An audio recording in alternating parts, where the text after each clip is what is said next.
ఈరోజే సోమవారం ఆ మహాశివయ్యకు ఎంతో ప్రీతికరమైన విశిష్టమైన రోజు.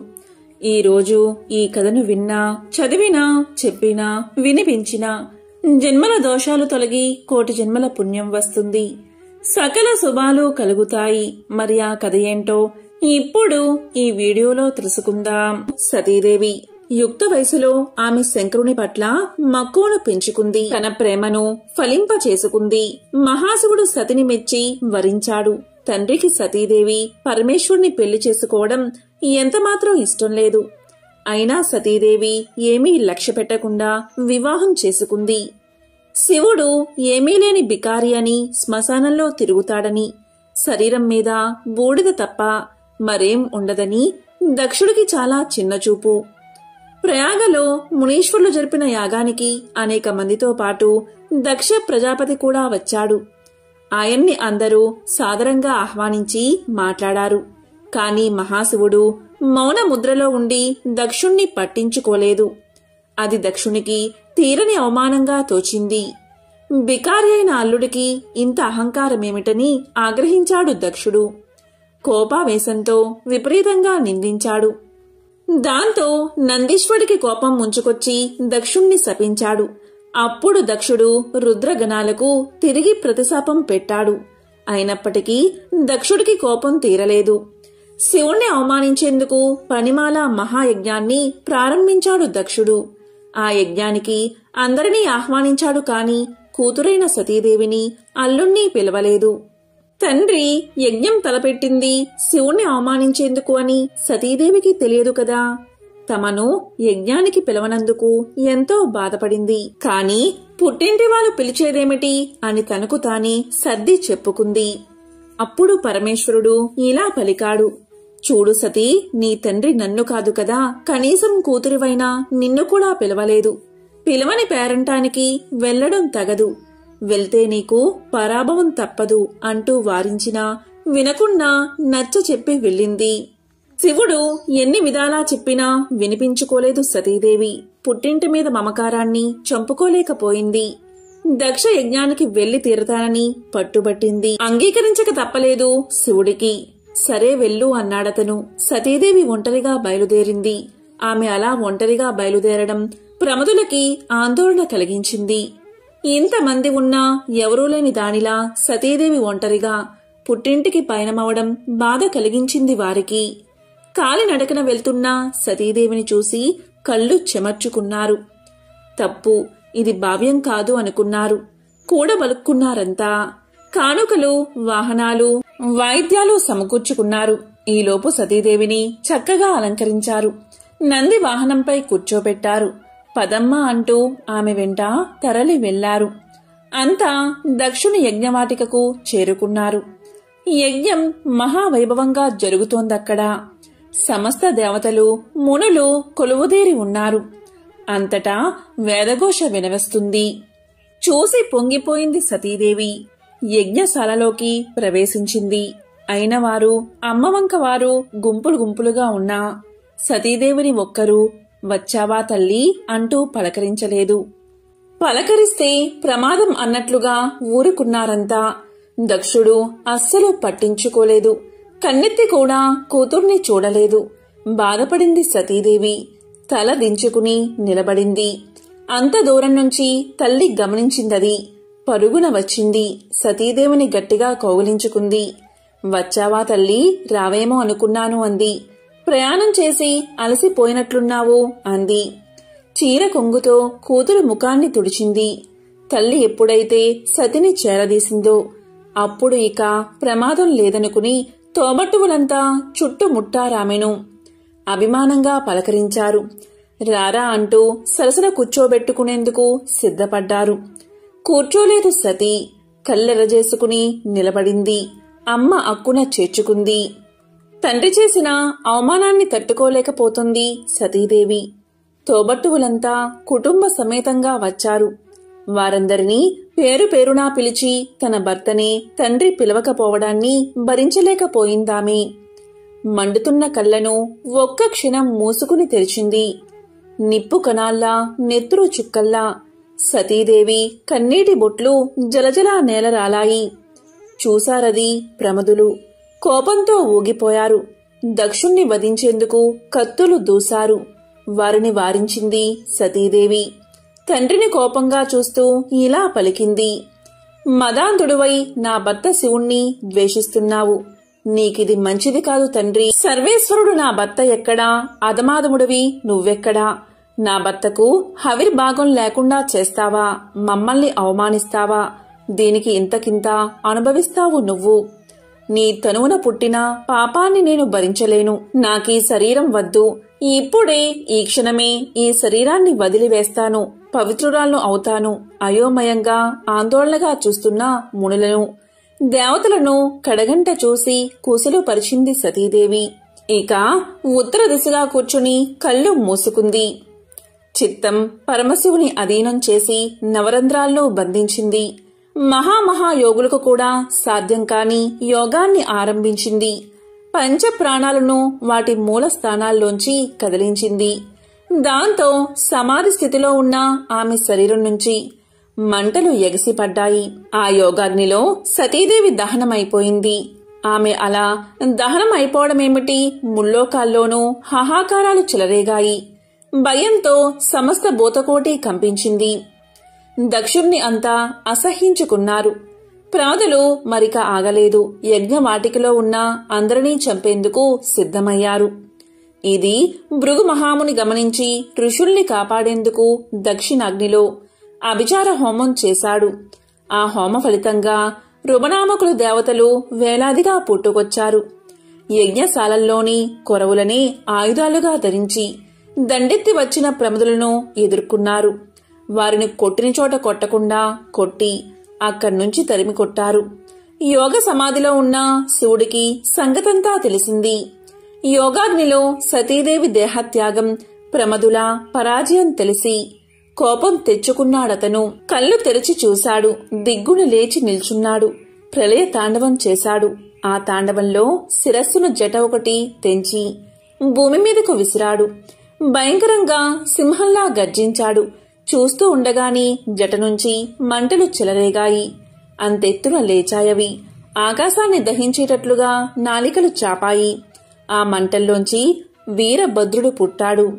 1000 చేతులు, భయంకరంగా కోరలు, నల్లటి దేహంతో ఆకాశం అంత ఎత్తుగా నిలిచాడు వీరభద్రుడు. నిప్పులు చెరుగుతున్న 3 కళ్ళు, అగ్నిజ్వాలల్లా ఎగిసిపడుతున్న జటలు, 1000 చేతుల్లోనూ త్రిశూలాది ఆయుధాలు, మెడలో కపాల మాలికలతో అరివీర భయంకరంగా ప్రత్యక్షమయ్యాడు వీరభద్రుడు. శివుడికి సాష్టాంగ ప్రణామం చేశాడు. దేవా, ఆజ్ఞ అన్నాడు. తక్షణం నువ్వు ప్రమద గణాలతో బయలుదేరి దక్షుడి యజ్ఞాన్ని ధ్వంసం చెయ్యి. బ్రాహ్మణ తేజం నిన్నేమీ చెయ్యలేదు. నా అంశతో పుట్టిన నీకు ఎక్కడా ఎదురుండదు. వెళ్ళు అని ఆజ్ఞాపించాడు శివుడు. లేచి నిల్చున్నాడు వీరభద్రుడు. శివుడికి ప్రదక్షిణం చేశాడు. పెద్దగా కేక పెట్టాడు. అతని కేకకి సకల లోకాలు తల్లడిల్లాయి. గాయాల పాలై కసితో ఉన్న ప్రమద గణాలను చూశాడు. పదండి అన్నట్లుగా కళ్ళెగరేశాడు. కదిలాడు అక్కడ నుంచి. వీరభద్రుడు నడుస్తుంటే మృత్యుధూళి జగమంతా నిండిపోయింది. దక్షుని యజ్ఞవాటికకు చేరుకున్నాడతను. వీరభద్రుణ్ణి చూస్తూనే దక్షుడు సహా దేవతలు, మునులు గజగజ వణికిపోయారు. వీరభద్రుణ్ణి అండ చూసుకుని ప్రమదులు రెచ్చిపోయారు. యజ్ఞశాలల్ని ధ్వంసం చేశారు. హోమకుండాల్ని చల్లార్చారు. వేదికల్ని పెకలించి వేశారు. హోమ ద్రవ్యాల్ని విసిరేశారు. ముళ్లను దేవతలను కసితీరా కొట్టి తిట్టి బాధించారు. కళ్ళెదుట భర్తలు చావుదెబ్బలు తింటూ ఉంటే చూడలేక మునిపత్నులు, సురాంగణలు చేతుల్లో ముఖాలు దాచుకుని పరిగెత్తారు అక్కడ్నుంచి. యజ్ఞవాటిక అంతటినీ శ్మశాన వాటికలా చేసి భీకరంగా నవ్వుతూ నిల్చున్నాడు వీరభద్రుడు. వెన్నెచ్చి పారిపోతున్న దక్షుడి చేతులు చాచి అందుకున్నాడు వీరభద్రుడు. బంతిలా అతన్ని కింద పడేశాడు. లేవకుండా అతని రొమ్ము మీద కాలు ఉంచి మట్టిని తొక్కినట్లుగా తొక్కి పారేశాడు. కత్తితో శిరస్సు ఖండించాడు. తెగిపడ్డ శిరస్సును చేతిలోకి తీసుకుని చూసి ఆనందించి దానిని దక్షిణాగ్నిలో హోమంలో వేసేశాడు. దక్ష సంహారంతో వచ్చిన పనైపోయింది. ప్రమదులతో మరలిపోయాడు వీరభద్రుడు. కైలాసానికి చేరుకున్నాడు. సతీ వియోగ తప్తుడైన శంకరుడు విరాగభావంతో కైలాస శిఖరంపై తపస్సు ప్రారంభించాడు. అదే సమయంలో తారకుడు అనే రాక్షసుడు బ్రహ్మ గురించి తీవ్రమైన తపస్సు చేసి మరణం లేకుండా వరాన్ని పొందాడు. పుట్టిన ప్రతి ప్రాణి గిట్టక తప్పదు. సురులకు తప్ప అసులకు ఆ వరం ఇవ్వకూడదు కాబట్టి మరేదైనా వరం కోరుకోమన్నాడు బ్రహ్మ. సరే అన్నాడు తారకుడు. శివుడికి పుట్టిన సంతానం, అందులోనూ 7 ఏళ్ల బాలుడి చేతిలో తప్ప మరెవరి చేతిలోనూ మరణించినటువంటి వరం కోరుకున్నాడు తారకుడు.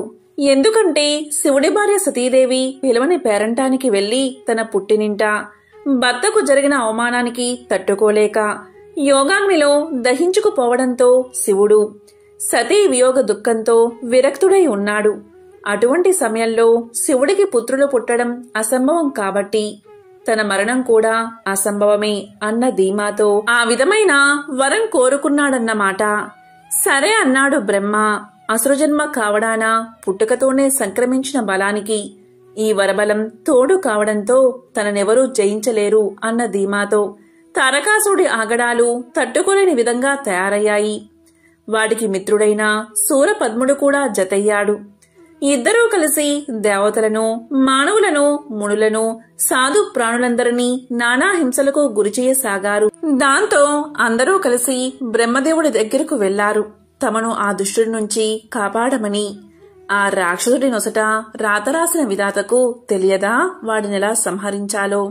దేవతలకు ఒక ఉపాయం చెప్పాడాయన. శివుడికి పుట్టబోయే కుమారుడు తప్ప వీడిని మరెవరూ సంహరించలేరు కాబట్టి మనందరం కలిసి శివుణ్ణి వైరాగ్యం నుంచి సంసార జీవనం వైపు మళ్లించాలి. అప్పుడు మన పని సులువవుతుంది అన్నాడు బ్రహ్మ. దీంతో అందరూ కలిసి శివుడి దగ్గరకు చేరి పరమేశ్వరుడికి తమ మొరలు వినిపించారు. లోకకంటకుడైన తారకాసురుడు వరగర్వంతో అంతులేని దురాగతాలకు పాల్పడుతున్నాడు. అతన్ని సంహరించగల పుత్ర సంతతిని పొందడం కోసమైనా వివాహానికి అంగీకరించవలసిందిగా దేవతలు ప్రార్థించారు. వారి ప్రార్థనలు విని కూడా పరమేశ్వరుడు తన నిర్ణయాన్ని మార్చుకోలేదు. తపస్సు చేసుకుంటూ తన జీవితాన్ని కొనసాగిస్తానని సమాధానమిచ్చాడు. దీంతో దిక్కుతోచని బ్రహ్మాది దేవతలు వైకుంఠానికి వెళ్లి తమ దుస్థితిని విన్నవించారు. అప్పుడు విష్ణువు దేవతా వర్గంతో కలిసి పరమేశ్వరుని ప్రార్థించారు. పరమేశ్వరుడికి భార్య కాదగిన శక్తి స్వరూపిణి అయిన కాంతగా అవతరించవలసిందిగా దేవతలంతా దేవిని ప్రార్థించారు. వారి ప్రార్థనలు ఆలకించిన జగన్మాత దేవతలకు అభయాన్ని ఇచ్చింది. అమిత భక్తితో చిరకాలంగా తన్ని సేవిస్తున్న హిమవంతుని పుత్రికగా జన్మించగలనని ప్రకటించింది. ఆ మాటలకు హిమవంతుడు ఉప్పొంగిపోయాడు. అమ్మా, నా ఇంట బిడ్డగా జన్మిస్తానని అనుగ్రహించావు. అయితే బిడ్డగా జన్మించిన నిన్ను నేను అర్థం చేసుకుని తగిన విధంగా ప్రవర్తించగల వివేకాన్ని ప్రసాదించు తల్లి అని హిమవంతుడు దేవిని ప్రార్థించాడు. అంతటా ఆమె హిమవంతుడికి భక్తి, జ్ఞాన, వైరాగ్య, యోగ సాధనాలను వివరించింది. ఈ విధంగా సతీదేవి పర్వతరాజైన హిమవంతుడికి పుత్రికగా పుట్టింది. పర్వతరాజు పుత్రిక కాబట్టి పార్వతి అయిందామే. ఆమెకు చిన్నప్పటి నుంచి శివుడంటే వల్లమాలిన భక్తి. ఆ భక్తి కాస్త ఆయన్ను పరిణయం చేసుకోవాలి అనేటటువంటి అనురక్తిగా మారింది. సాక్షాత్తు పరమశివుణ్ణి పతిగా పొందాలంటే మాటలా మరి. అందుకే తపస్సు చేయడం మొదలుపెట్టింది. దీంతో దేవతలు శివుణ్ణి వైరాగ్యం నుంచి సంసార జీవనం వైపు మళ్లించాలి అనుకున్నారు. అందుకు సమర్థులు ఎవరని వెతగ్గా మన్మధుడు ముందుకొచ్చాడు.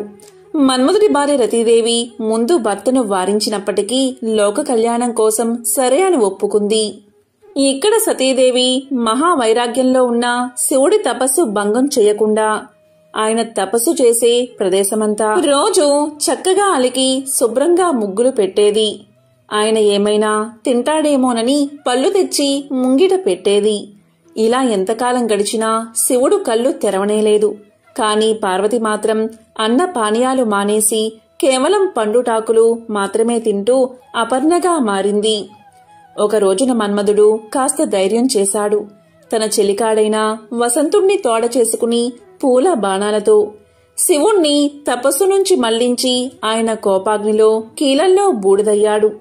ఆ తరువాత జరిగిందంతా గ్రహించిన శివుడు పార్వతిని వివాహం చేసుకున్నాడు. వారికి కుమారస్వామి జన్మించాడు. ఆ కుమారస్వామి దేవతల సైన్యానికి అధిపతిగా తారకాసురుణ్ణి సంహరించాడు. యోగ సాంప్రదాయంలో ఒక అందమైన కథ ఉంది. ఆదియోగి శివుడు ఇంకా పార్వతీదేవిల వివాహం అనేది ఒక గొప్ప వేడుక. పార్వతి ఒక యువరాణి కనుక ఆ ప్రాంతంలోని ప్రముఖులందరినీ ఆహ్వానించారు. రాజులు, రాణులు, దేవుళ్ళు, దేవతలు ఒకరిని మించి మరొకరు గొప్పగా అందంగా ముస్తాబై వచ్చారు. అప్పుడు పెళ్లికొడుకు శివుడు జడలు కట్టిన జుట్టుతో ఆపాదమస్తకం విభూది రాసుకుని రక్తం కారుతున్న ఏనుగు చర్మాన్ని ధరించి వచ్చాడు. ఆయన పరమానందపు మత్తులో మునిగి తేలుతూ ఉన్నాడు. అతని పరివారంలో ఉన్న జీవులందరూ మానవ రూపంలో కాకుండా ఏదో వికృతమైన వక్రీకరించిన రూపాలతో ఉన్నారు. ఎవరికీ అర్థం కాని ఏదో భాషలో వారిలో వారు మాట్లాడుకుంటూ ఏవో శబ్దాలు చేస్తున్నారు. మీనాదేవి పార్వతి తల్లి పెళ్లికొడుకును చూసి కళ్ళు తిరిగి పడిపోయింది. అప్పుడు పార్వతి శివుడు దగ్గరకు వెళ్లి, మీరు ఎలా ఉన్నా నాకు ఎటువంటి అభ్యంతరమూ లేదు. మీరెలా ఉన్నా పర్వాలేదు. నాకు కావాల్సింది మీరు. కాని మా అమ్మ కోసం కొంచెం ప్రశాంతమైన రూపాన్ని ధరించండి అని వేడుకుంది. ఆయన సరే అని ఒక అందమైన రూపాన్ని ధరించి చక్కగా అలంకరణ చేసుకుని వచ్చాడు. అది చూసి అప్పుడు ఆయన్ని సుందరమూర్తి అన్నారు. అంటే వారు ఆయన లాంటి అందమైన వ్యక్తిని ఎక్కడా చూడలేదు. ఆయన 9 అడుగుల ఎత్తున్నాడు. ఆయన నిల్చుంటే గుర్రంతలతో సమానంగా ఉండేదట. శివుడు పెళ్లి పీటల మీద కూర్చున్నాడు. భారతదేశంలో ముఖ్యంగా ఇటువంటి వివాహాలలో పెళ్లి కొడుకు పెళ్లి కూతురుల పుట్టు పూర్వోత్తరాలను ఎంతో గొప్పగా చెప్తారు. వారి వంశం ఎక్కడి వారు, ఎలాంటి రక్తం నుంచి వచ్చారు అంటూ వాళ్ల వంశ వృక్షం గురించి చెప్తారు.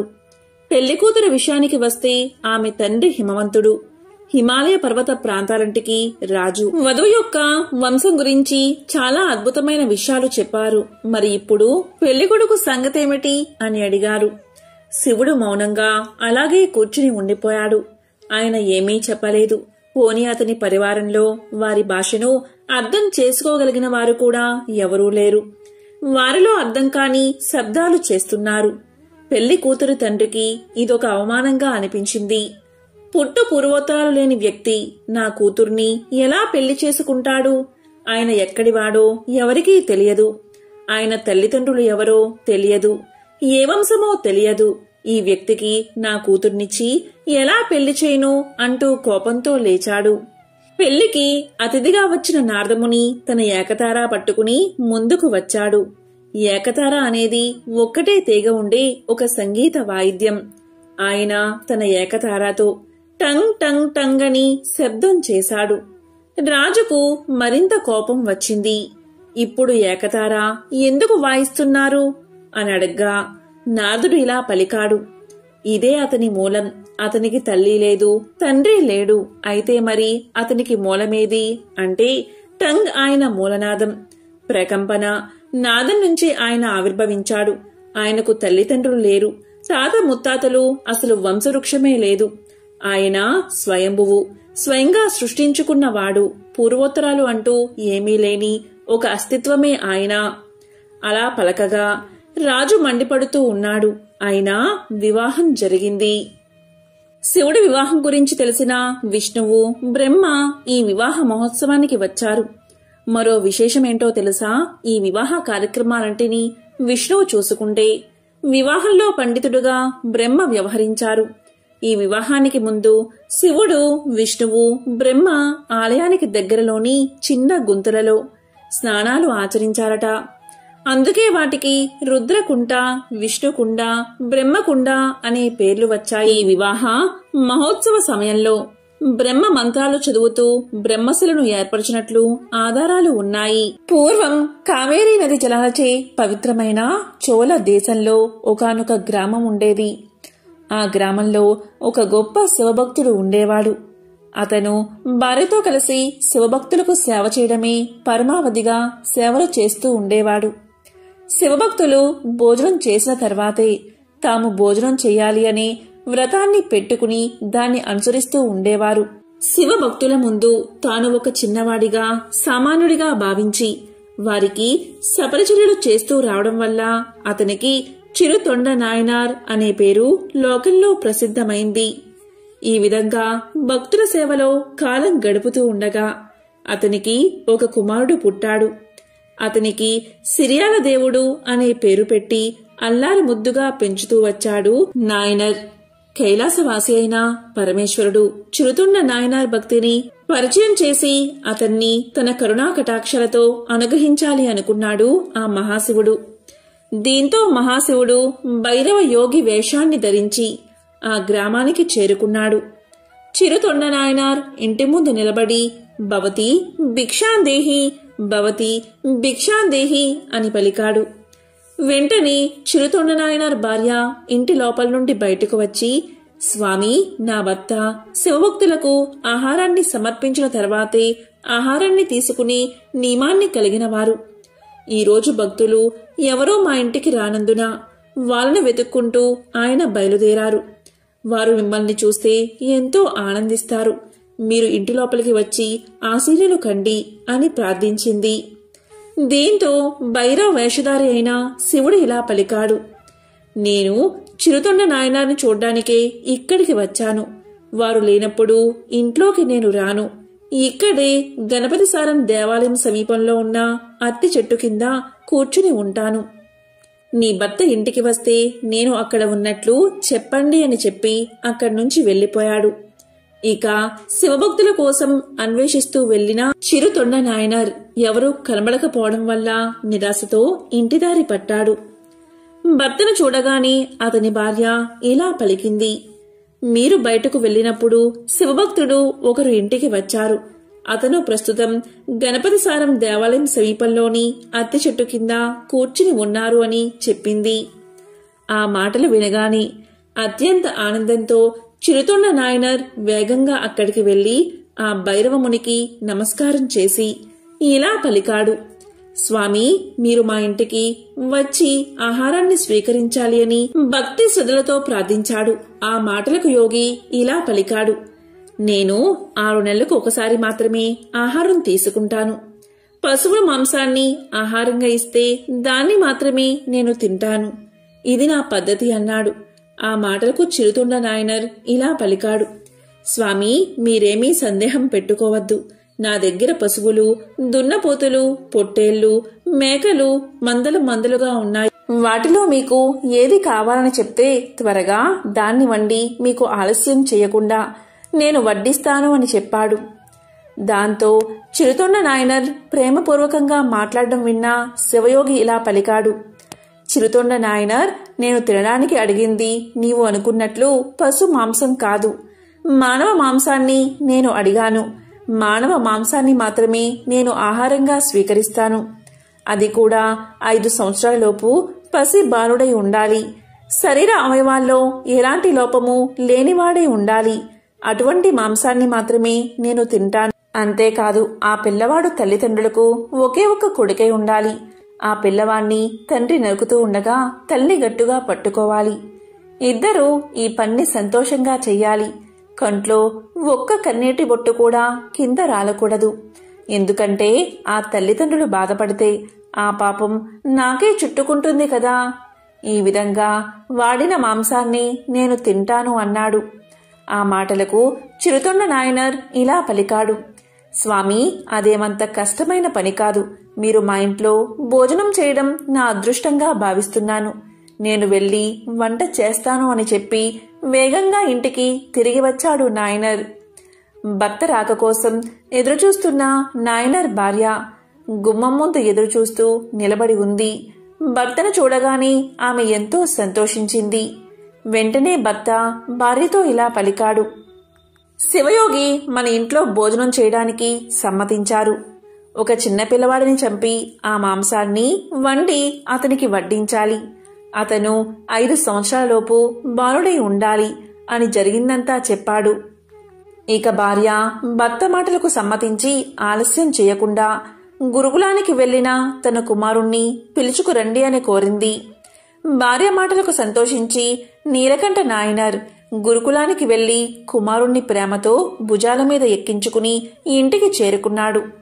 ఇక తల్లిదండ్రులు ప్రేమతో చివరిగా కుమారుడికి స్నానం చేయించారు. తలదువ్వి కొత్త బట్టలు తొడిగి చక్కగా అలంకరణ చేశారు. శివభక్తుడికి మాంసం చెయ్యాలని చెప్పి తల్లి కుమారుడైన సిరియాల దేవుణ్ణి కాళ్లను చేతులను తన 2 చేతులతో గట్టిగా పట్టుకోగా చిరుతొండ నాయనర్ కత్తితో దేహాన్ని ఖండించడం ప్రారంభించాడు. తల్లిదండ్రులు సంతోషంగా చేస్తున్న ఈ పనులు చూసి కుమారుడైన సిరియాల దేవుడు కూడా సంతోషంగా చిరునవ్వును చిందించాడు. ఇక చిరుతొండ నాయనర్ తలమాంసం వంటకు పనికిరాదని భావించి దాన్ని భద్రపరచమని చెప్పి మిగిలిన శరీర భాగాలను వేరువేరుగా వంటలుగా వండి ఆహారాన్ని సిద్ధం చేశాడు. ఇక చిరుతొండ నాయనర్ సంతోషంగా భైరవయోగి ఉన్న చోటకు వెళ్లి నమస్కారం చేసి, స్వామి, మీరు కోరినట్లుగా ఆహారాన్ని సిద్ధం చేశాము, భోజనానికి దయచేయండి అంటూ అతన్ని భోజనానికి ఆహ్వానించాడు. విశాలమైన అరటి ఆకును శివయోగి ముందు పరిచి వండిన వంటకాలను వరుసగా వడ్డించారు. వాటిని చూసిన శివయోగి ఇలా పలికాడు, నేను చెప్పిన విధంగా శరీరంలోని అన్ని భాగాలను వండారా అని ప్రశ్నించాడు. ఆ మాటకు ఆ దంపతులు ఇలా అన్నారు, తలమాంసాన్ని మీరు తినరని భావించి దాన్ని మాత్రం వండకుండా వదిలేశాము అని చెప్పారు. దానికి శివయోగి, అయ్యో ఎంత పని చేశారు, నేను ఇష్టంగా తినేదే తలమాంసం అనగానే ఆ దంపతులు ఎంతో బాధపడి తలను రోట్లో వేసి దంచి మాంసంగా వండి వడ్డించారు. అప్పుడు భైరవయోగి మరొక నిబంధన పెట్టాడు. అది ఏంటి అంటే, నాకు ఒంటరిగా కూర్చుని తినే అలవాటు లేదు, మీకు కొడుకు ఉంటే అతన్ని పిలవండి, నాతో కలిసి భోజనం చేస్తాడు అని ఆజ్ఞాపించాడు. అతను ఎక్కడా లేడని చిరుతొండ నాయనార్ చెప్పగా యోగి ఇలా అన్నాడు, లేదు, నీ కొడుకు ఇక్కడికి వస్తేనే నేను భోజనం చేయడానికి సాధ్యమవుతుంది, కాబట్టి నీ కుమారుణ్ణి గట్టిగా పిలవమని చెప్పాడు. ఆ విధంగా దంపతులు శివయోగి చెప్పినట్లు గట్టిగా సిరియాల దేవుణ్ణి పిలవగాని సిరియాల దేవుడు గురుకుల ఆశ్రమం నుంచి వస్తున్నట్లుగా పరిగెత్తుకుంటూ వచ్చాడు. ఇక తల్లి తన కొడుకు రావడం వల్ల అతన్ని ఆలింగనం చేసుకుని భర్త చేతులకు అందించింది. కొడుకు రావడం వల్ల ఇక శివభక్తుడు ఆహారాన్ని స్వీకరించాడు. వెంటనే భైరవ రూపంలో ఉన్న పరమేశ్వరుడు అదృశ్యమయ్యాడు. వెంటనే శివపార్వతులు అక్కడ ప్రత్యక్షమై వారి భక్తికి మెచ్చి ఆ ముగ్గురికి శివ సాన్నిధ్యాన్ని కలిగించారు. ఎంతో పవిత్రమైన విశేషమైన ఈ కథను ఈరోజు విన్నా, చదివినా, చెప్పినా, వినిపించినా సకల శుభాలు కలుగుతాయి. జన్మల దోషాలు తొలగి కోటి జన్మల పుణ్యం వస్తుంది. శివభక్తుడికి సంబంధించిన మరొక విశేషమైన కథను ఇప్పుడు తెలుసుకుందాం. చిదంబరానికి చెందిన తిరు నీలకంఠర్ కులం మరియు వృత్తిరీత్యా కుమ్మరి. శివభక్తుల పట్ల కూడా ఆయనకి అత్యంత గౌరవం ఉండేది. నీలకంఠ నాయనర్ మట్టితో అందమైన భిక్ష పాత్రలు చేసి వాటిని శివభక్తులకు ఉచితంగా అందించేవాడు. ఈ విధంగా భార్యతో కలిసి ఆనందంగా ఆదర్శవంతమైన గృహ జీవితాన్ని గడిపేవాడు. మహాశివుడు లోకాలను రక్షించడానికి గరళాన్ని మింగి నీలకంఠుడు అయినట్లుగా ఎప్పుడూ కూడా శివుణ్ణి నీలకంఠుడిగా ప్రార్థించేవాడు. అందుకే ఆయన్ని ప్రతి ఒక్కరూ కూడా నీలకంఠ నాయనర్ అని పిలిచేవారు. ఇన్ని మంచి గుణాలున్నా ఒక రోజున కామానికి వసుడై ఒక పొడుపుగత్తి ఇంటికి వెళ్లాడు. ఇంటికి రాగానే అతని భార్య ఈ విషయాన్ని పసిగట్టింది. హృదయం వేధిస్తున్నా దాన్ని బయటపడనీయక భర్తకు యోగ్యురాలైన భార్యగా సేవ చేస్తూనే దాంపత్య సమాగమాన్ని మనసులోనే వెలివేసింది. నాయనారుకు ఆమె చర్యలు అర్థం కాలేదు. ఒక రోజున కోరికతో ఆమెను సమీపించబోగా ఆమె నీలకంఠుడిపై ఆన పెట్టింది. ఆయన పేరుతో మిమ్మల్ని అడుగుతున్నాను, మమ్మల్ని తాకకండి.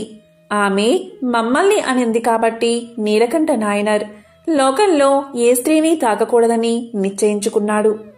పరమశివునిపై ఆయనకు అంత అనన్య ప్రేమ.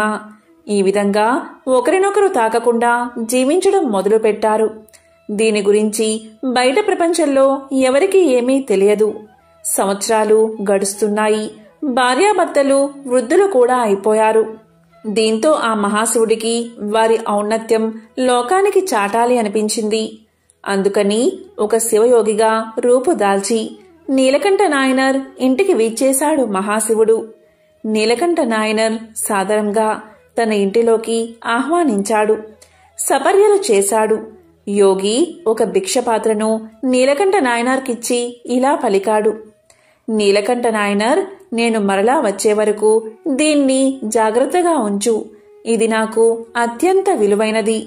దీన్ని తాకినంతనే ప్రతి వస్తువు కూడా పవిత్రం అయిపోతుంది. అందుకని జాగ్రత్తగా కాపాడు అని చెప్పి ఆ భిక్షపాత్రను నీలకంఠ నాయనర్కి ఇచ్చి తన దారిన తాను వెళ్లిపోయాడు. నీలకంఠ నాయనర్ ఆ భిక్షపాత్రను చాలా జాగ్రత్తగా చూసుకునేవాడు. చాలా కాలం గడిచిన తరువాత ఒక రోజున శివయోగి తిరిగి వచ్చి నీలకంఠ నాయనర్ను ఆ భిక్షపాత్ర గురించి అడిగాడు. శివయోగి దాన్ని మాయం చేసి ఆ పాత్రను తెచ్చి ఇమ్మని నీలకంఠ నాయనర్ను అడిగాడు. నీలకంఠ నాయనర్ ఇల్లంతా వెతికాడు. ఆ పాత్ర ఎక్కడా కనిపించలేదు. అది ఏదో మాయగా ఉంది. సిగ్గుపడ్డాడు నీలకంఠ నాయనర్. భయంతో వణుకుతూ శివయోగి పాదాలపై పడ్డాడు. ఆ పాత్ర ఎక్కడా కనిపించడం లేదు అని వాపోయాడు. దీంతో యోగికి విపరీతంగా కోపం వచ్చింది. దాంతో నీలకంఠ నాయనర్ను నీవు దొంగవి అని, మోసగాడివి అని నిందించాడు. నీలకంఠ నాయనర్ ఆ పాత్ర కన్నా విలువైన పాత్ర ఇస్తాను అన్నాడు. దానికి శివయోగి ఒప్పుకొనలేదు. పదే పదే శివయోగికి తాను ఆ పాత్రను దొంగలించలేదని, ఏదో మాయగా అది కనిపించడం లేదని, అది ఎలా మాయమైందో తనకు అర్థం కావడం లేదని చెప్పాడు నీలకంఠ నాయనర్. అప్పుడు శివయోగి ఇలా పలికాడు. నీవు చెప్పేది నిజమే అయితే నీ భార్య చెయ్యి పట్టుకుని ప్రమాణం చెయ్యి అని అడిగాడు. నీలకంఠుడిపైన ఆన పెట్టడం వల్ల నీలకంఠ నాయనర్ దానికి ఒప్పుకోలేదు. అతని అనంగీకారం నీలకంఠ నాయనర్ యొక్క దోషాన్ని చూపుతుందని శివయోగి పలికాడు. అందుకని దొంగతన నేరంపై న్యాయస్థానానికి తీసుకుని వెళ్లాడు. శివయోగి చెప్పినట్లుగా ప్రమాణం చేయవలసిందిగా ఆజ్ఞాపించారు. నీలకంఠ నాయనర్ తన భార్య ఒక కర్రను, ఇద్దరూ చెరొక కొన పట్టుకుని చెరువులో మునగబోయారు. కాని యోగి వారిద్దరూ కర్రను పట్టుకుని కాకుండా చెయ్యి పట్టుకుని నీటిలో మునగాలి అన్నాడు. నిజం నిరూపణ కొరకు ఒకరి చెయ్యి ఒకరు పట్టుకుని నీట మునగాలని ఆదేశించారు. నీలకంఠ నాయనర్ తన ఆన గురించి ఇక నిజం దాచలేకపోయాడు. దీంతో అతను భార్యాభర్తల మధ్య జరిగింది దేవుడి మీద ఆన గురించి వెల్లడించి తాను తన భార్య చేతిని తాకజాలనని విన్నవించాడు. ఈ విధంగా చెప్పి ఇద్దరూ కర్రను చెరొక కొన పట్టుకుని నీటిలో మునిగారు. అంతే, ఒక విచిత్రం జరిగింది. ఇద్దరూ నీట మునిగి బయటకు లేవగాని వారిద్దరూ రూపవసులైన యవ్వనవంతులుగా మారిపోయారు. శివయోగి అంతర్ధానమైపోయాడు. వెంటనే పార్వతీ పరమేశ్వరులు అక్కడ ప్రత్యక్షం అయ్యారు. అప్పుడు వారు ఇలా పలికారు. మీరు అత్యంత సంయమనంతో భక్తితో జీవనం జరిపిన పుణ్య విశేషంచే మీరిద్దరూ నిరంతరం యవ్వనవంతులుగా నా లోకంలో శాశ్వతంగా నివసించండి అని వారిని తమ లోకానికి తీసుకుపోయారు. శివభక్తి తత్పరత, సంయమము, నిర్మల జీవనం ఎలా పరమశివుడి యొక్క శాశ్వత స్థానానికి చేర్చగలవో పరమశివుడు లోకానికి వెల్లడించాడు. పరమశివునిపై అనన్య భక్తి నీలకంఠ నాయనర్ను చెడు పనుల నుంచి, చెడు తలంపుల నుంచి వైముఖ్యత కలిగించి సచ్చరిత్రులుగా వారిని నిలబెట్టి అంత్యమున వారికి శివ సాయుధ్యం కలగడానికి కారణభూతమైనది. ఎంతో పవిత్రమైన విశేషమైన ఈ కథను ఈరోజు విన్నా, చదివినా, చెప్పినా, వినిపించినా సకల శుభాలు కలుగుతాయి. జన్మల దోషాలు తొలగి కోటి జన్మల పుణ్యం వస్తుంది. ఓం నమః శివాయ. ఓం నమో నారాయణాయ. ఓం శ్రీ మాత్రే నమః.